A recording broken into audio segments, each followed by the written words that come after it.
So bukod kay Jimmy Butler, isa nga rin si KD sa tinatarget ng Warriors ngayong off-season. Dahil unang-una nga ay may napatunayan na ang two-time finals MVP na si Kevin Durant sa team ng Warriors. At hindi na nga rin iba si KD kay Steph.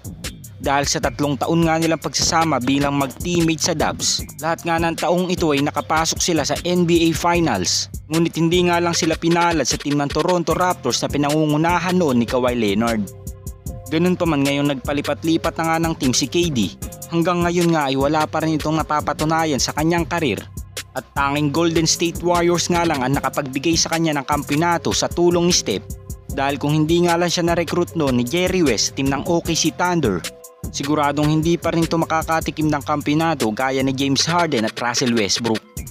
Well, ngayong nabigo nga ang Phoenix Suns sa first round ng playoff sa pangunguna ni Kevin Durant, sa ngayon nga hindi pa rin natin alam kung anong status ng former All-Star dahil hindi pa rin naman inaanunsyo ng Phoenix Suns ang availability ni Kevin Durant sa trade market.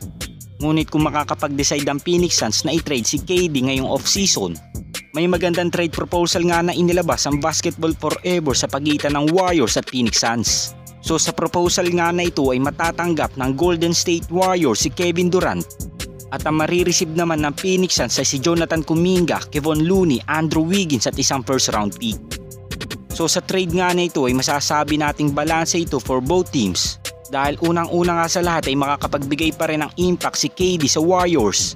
At sa Suns naman ay mapapakinabangan nila ang depensa ni Andrew Wiggins. At nandyan nga din ang presensya ni Kevon Looney bilang masipag na center. At magkakaroon naman ng spotlight si Jonathan Kuminga sa team na ito. Dahil pwede nga siyang maging number 1 option dahil nandun na nga ang kanyang potensyal bilang maging star player. At wala nga tayong magagawa kung nakakapanghinayang mambitawan si Kuminga.